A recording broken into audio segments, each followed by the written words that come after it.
Bonjour, Monseigneur de la Liberté. Bonjour Thérèse.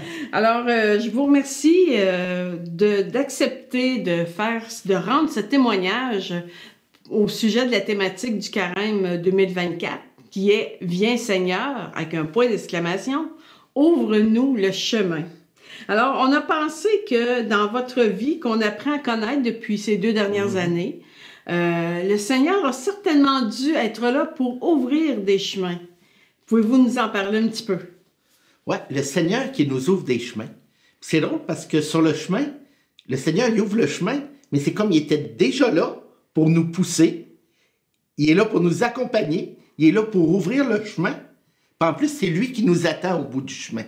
Alors, ça fait une présence de Dieu qui nous accompagne, qui est avec nous, sur tout le chemin, du début à la fin. Quand on sait le reconnaître, on sait le laisser agir. Ouais, c'est sûr que j'ai vécu toutes sortes d'expériences dans ma vie où j'ai rencontré le Seigneur qui m'ouvrait des portes, qui m'accompagnait, puis qui m'attendait au bout. Je vais parler d'une expérience assez personnelle. Parce que des fois, on pense qu'un évêque, là, bon, ça a toujours été dans... Il y a des gens qui pensent qu'on est toujours dans le bon Dieu, puis tout ça. Mais j'ai vécu des temps dans ma vie où j'ai eu des grosses remises en question. Puis une qui est importante pour moi, c'est à l'adolescence. Moi, je viens d'une famille très engagée en Église. Puis quand j'étais en secondaire 4-5, j'ai eu une espèce de révolte religieuse. C'est comme si je faisais une surdose là, dans ma vie. Là. Ma famille était très engagée en Église. Mon père se préparait à devenir diacre permanent. Il était sur la fin de son parcours un peu. Mon frère pensait aller en théologie. J'allais à la messe tous les dimanches. J'étais dans des groupes de jeunes à l'école. J'étais dans un groupe de pastoral qui était un peu en lien, même avec la vocation qui a été la mienne d'être missionnaire. J'étais dans un groupe qui s'occupait d'aider des missionnaires à l'étranger. On appelait ça Antipode, parce qu'on aidait un missionnaire en Nouvelle-Guinée, qui était à l'Antipode, là, à l'autre bout de la terre du Canada. Alors, j'étais dans toutes ces choses-là. Mais j'étais aussi un gars qui faisait du sport. Puis là, à un moment donné, j'ai mis beaucoup d'insistance sur le sport à la fin de mon secondaire. Et toutes les affaires religieuses, j'étais de plus en plus loin, de plus en plus, c'était une rébellion un peu en moi, là, devant tout ce qui se passait autour de moi. J'avais besoin là, d'évacuer ça, puis c'est que je me suis éloigné pas mal. Je continuais à la messe, par exemple, avec ma famille le dimanche. Habituellement, avant, j'étais toujours assis dans les premiers bancs avec ma mère, puis même j'avais des engagements, parfois je faisais des lectures. Là, depuis un bout de temps, je m'assoyais toujours dans le jubé, dans le dernier banc en haut. À l'école, j'avais laissé le groupe de pastoral, puis je faisais partie de l'équipe de sport aussi à l'école. Puis là, je me tenais avec les gens du sport qui se moquaient des gens de la pastorale. Alors, j'étais dans une phase comme ça. Sauf que dans cette révolte-là, je sentais comme un vide en dedans de moi, là, quelque chose qui se passait. Puis j'étais sur le point de décider où est-ce que je m'en allais, au cégep. Puis mon frère, lui, allait au petit séminaire de Québec, qui est un peu comme il y avait du collégial, mais qui était une école privée, un garçon-fille, mais qui avait du secondaire et du collégial. Puis il faisait de la pastorale au collégial, puis tout ça. Puis cette année-là, on le faisait à chaque année, une soirée où il parlait il appelait ça une gospel night. C'était une espèce de spectacle avec de la danse, du chant, du théâtre, mais qui était à saveur d'évangile, à partir d'un texte d'évangile, puis tout ça. Et puis moi, il m'avait invité à y aller. J'étais en secondaire 5. J'étais sur le point de décider où est-ce que je m'en allais au cégep. C'est un point important, là. Oui. Là, c'est un moment J'étais dans le point de ma révolte, mais avec un vide en dedans de moi. Parce que je m'étais rebellé un peu contre toute la question religieuse, mais ça avait laissé un vide en dedans de moi. Parce que là, c'est comme si j'avais plus rien qui donnait vraiment un sens à ce que je vivais. Mais c'était comme j'avais fait une surdose de religion, de religiosité populaire. Tu sais, pas populaire, mais religiosité, là. De pratiques culturelles, de groupes et tout ça, sans jamais m'arrêter pour voir c'est quoi vraiment que ça veut dire dans ma vie. Alors, j'étais à ce point-là dans ma vie. Puis là, il fallait que je décide est-ce que j'allais au cégep. Puis moi, je faisais de la compétition de volleyball, puis j'aurais pu aller, je pensais peut-être aller au cégep Limoilou, j'aurais pu jouer au niveau collégial 3A, au niveau de la compétition. Puis je pensais m'en aller vers là. Mais j'avais ce vide-là en dedans de moi, puis mon choix n'était pas fait. Et j'ai décidé, pour faire plaisir à mon frère, c'était une invitation, d'aller à ce spectacle-là, le Gospel Night, au Petit Séminaire de Québec, fait par les étudiants de la pastorale du collégial au Petit Séminaire. Je suis pas allé le soir où mon père, ma mère, ma soeur sont allés. Il y avait 2 représentations. Je suis pas allé avec des amis. Je suis allé tout seul un soir, un peu à reculons pour faire plaisir à mon frère. Je me suis installé dans la salle, je connaissais personne. Et là, le Seigneur m'attendait. Parce que ce soir-là, ils avaient décidé, je ne le savais pas, de prendre comme thème la parabole du Fils prodigue. C'était toute une soirée sur le Fils prodigue. Et c'est là que je dis, le Seigneur m'attendait. Par mon frère, par le questionnement d'ailleurs, d'abord que j'avais en moi, de ce vide-là qui venait de ma rébellion, mais qui me laissait un vide quand même, de l'invitation de mon frère, qui m'invitait, mais je suis allé à reculons, le Seigneur m'attendait parce que la parole de Dieu qui était présentée ce soir-là, par des jeunes qui avaient l'air convaincus de ce qu'ils faisaient, qui le faisaient avec joie, qui avec une bonne réflexion, me parlait de Dieu qui m'aimait sans condition et qui m'accueillait. Et là, c'est venu remplir le vide que j'avais en moi. Parce que moi, ma relation à Dieu était surtout au niveau, justement, d'une pratique religieuse. Je ne m'étais jamais vraiment arrêté à un Dieu qui m'aime personnellement. Puis là, j'avais ce vide-là, parce que la partie cultuelle, là, rituelle de la religion, j'étais un peu en révolte contre ça, mais j'avais le vide parce que je n'avais pas vécu vraiment cette rencontre où je rencontre le Seigneur comme une personne qui m'aime. Et ce soir-là a été, comme quelque chose qui m'a réconcilié, parce que ça m'a fait dire, Dieu est quelqu'un qui t'aime. Et j'avais 16 ans. Et ça a été pour moi, comme je dirais, ma vraie confirmation ce soir-là. J'avais été confirmé quand j'avais en 6e année, mais j'avais jamais vraiment assumé ma foi. Puis le Seigneur m'attendait ce soir-là, par le vide qui était dans mon cœur, par mon frère qui m'a invité. Alors le Seigneur avait été présent dans tout le processus, même si parce que c'est un processus qui avait commencé parce que je m'étais éloigné de lui. Il était là parce que lui, il me lâche pas. Moi, je peux m'éloigner, mais lui, il marche en arrière, puis il est toujours présent. Puis mon frère, qui est un instrument, et tous ces jeunes-là. Et j'ai rencontré vraiment le Seigneur, j'ai fait une expérience personnelle de la miséricorde et de l'amour de Dieu pour moi. Et là, ça a changé ma vision de la foi aussi, qui était plus juste une pratique religieuse, mais aussi une relation personnelle que je commençais vraiment à développer avec Jésus-Christ, qui m'attendait ce soir-là. C'est un grand chemin qui est venu ouvrir. Là. C'est le chemin principal. C'est le chemin principal. Parce que l'autre, depuis que j'étais petit, j'étais dans la religion, mais beaucoup pour suivre mes parents, puis beaucoup dans ce qui était vraiment une pratique. Et là, je le vivais au niveau d'une relation à Dieu. Et là, ça a ouvert tous les chemins, parce que tout ce qui est arrivé dans ma vie, après ça, vient de cette rencontre un peu fondamentale, que moi j'appelle ma confirmation, parce que c'est là que j'ai vraiment assumé ma foi, que j'ai confirmé que j'étais vraiment un disciple du Christ, puis que je voulais marcher à sa suite. Ça m'a fait des choix différents, parce que j'ai décidé moi-même que ce que j'avais vu mon frère vivre au collégial, ce que je voyais qu'il avait vécu avec d'autres, ben je voulais le vivre aussi. Alors j'ai fait le choix d'aller au collégial, au Petit Séminaire de Québec, parce que je pouvais faire de la pastorale. Puis il y avait une équipe de volleyball qui jouait au niveau 2A, c'est un niveau de compétition moins haut que le 3A, mais je me suis probablement amusé plus en jouant dans le 2A que dans le 3A, et j'ai vécu cette expérience-là où le Seigneur m'attendait. Alors tu vois, il a préparé le chemin, il a marché avec moi, mais c'est lui qui m'attendait aussi au bout. Alors le chemin, il l'a ouvert. Il s'est toujours, il s'est fait discret, mais toujours présent. C'est ça qui est beau avec le Seigneur, il me semble. Quand on dit « ouvre-nous le chemin », il sait être présent de façon... il s'adapte à nous. Hein? Oui, c'est pas une charrue.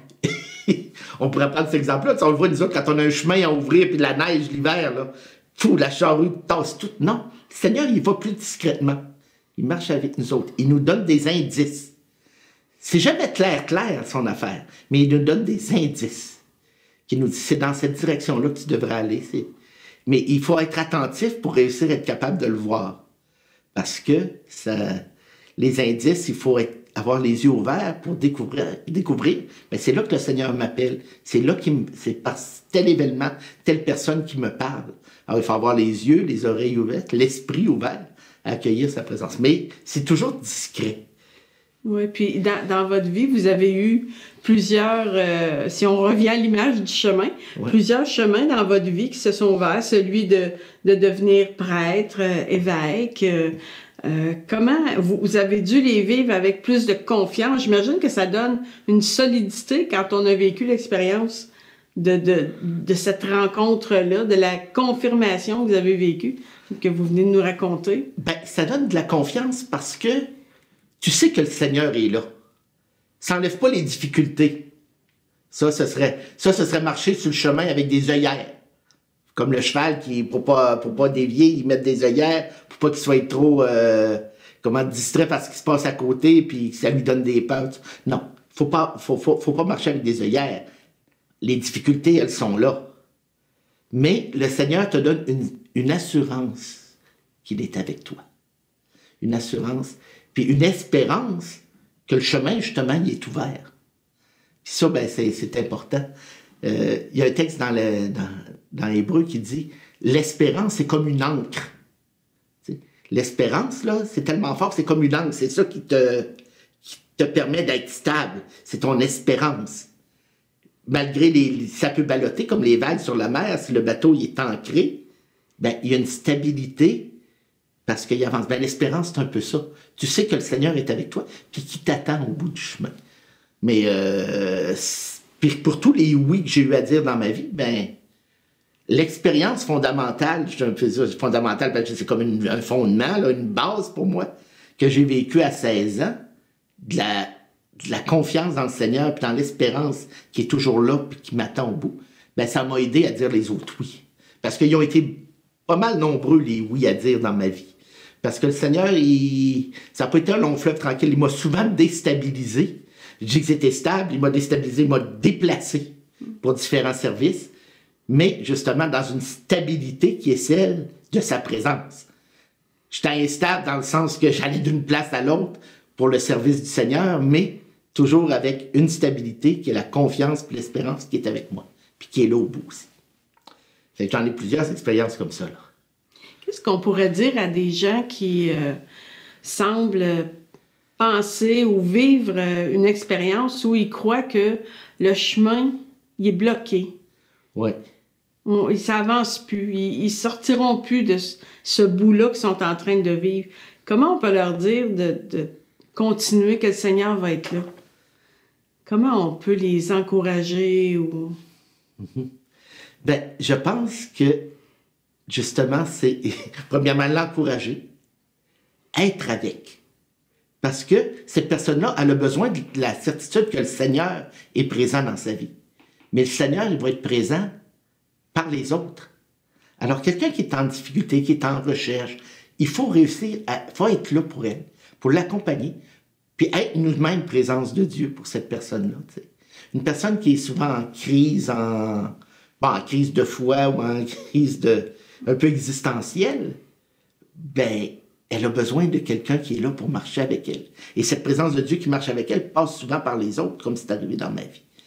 Puis c'est ça, de faire comprendre que, finalement, le Christ est vainqueur. Nous autres, on a une drôle d'espérance. Les chrétiens, on regarde tout ce qui va mal dans le monde, là, présentement. Puis, on se dit, le Christ est vainqueur. Même si ça n'a pas l'air de ça quand on regarde le monde. On avance dans l'espérance que le Christ est vainqueur. Ben, notre foi, c'est ce qu'elle fait. Alors, dire ça à quelqu'un, c'est un peu difficile, là, parce que tu lui dis ça, il va dire, c'est des belles paroles. Mais la façon de lui démontrer ça, c'est d'être présent avec elle. D'accepter d'être un appui, un soutien qui marche avec la personne. Puis la personne, ben, tu lui dis pas, ben, moi, je suis là, puis c'est Dieu qui marche avec toi parce que je suis là. Mais si je suis vraiment une personne qui accompagne bien, c'est la propre personne qui va être capable de voir en toi Dieu qui marche avec elle. Mais c'est pour ça qu'aussi dans notre Église, on vit notre foi en communauté. Parce qu'il ne faut jamais qu'on soit laissé seul là-dedans. On a des frères, des sœurs qui marchent avec nous. Puis c'est important d'avoir ça parce que c'est une force, c'est un soutien. D'ailleurs, vous parlez de marcher en communauté. J'invite les gens à lire votre lettre pastorale qui parle de la marche avec le Seigneur, qui est très inspirante. Alors, j'invite les gens à aller lire ça. En terminant, on propose toujours un défi dans les temps forts comme ça. Donc, est-ce que vous auriez un défi à proposer aux gens pour le carême? Dans le carême, quand on commence le carême, on nous donne toujours comme 3 pistes, 3 attitudes à avoir dans le carême. Les textes de la parole de Dieu du mercredi décembre nous invitent à ça. Bon, si on les prend dans l'ordre, on parle de la prière, du jeûne puis de l'aumône. Là, j'irai sur le jeûne. Parce que l'aumône, c'est lié à la charité. La prière, c'est la relation personnelle au Seigneur. Mais le jeûne est un peu ce qui nous aide à vivre les 2 autres.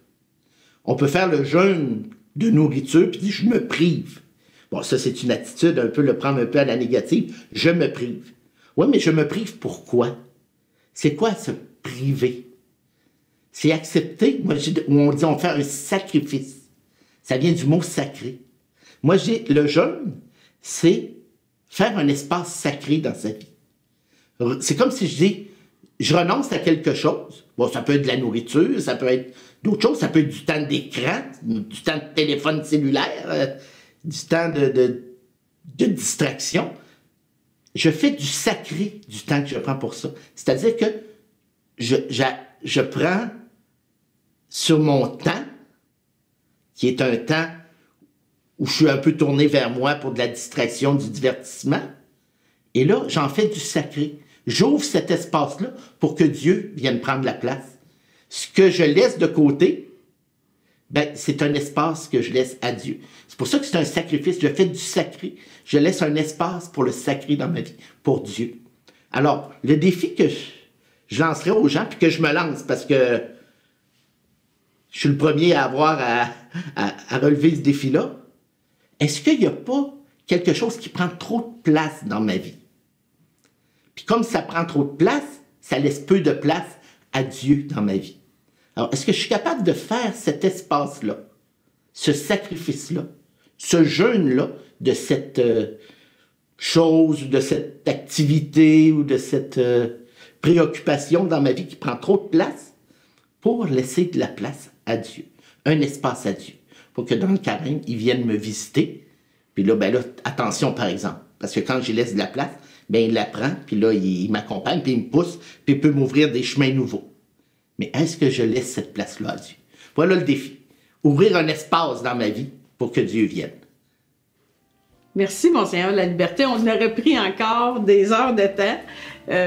Merci d'avoir accepté de vous livrer en toute simplicité, comme on l'apprécie. Merci beaucoup. Merci, ça me fait plaisir. Bon carême à tout le monde.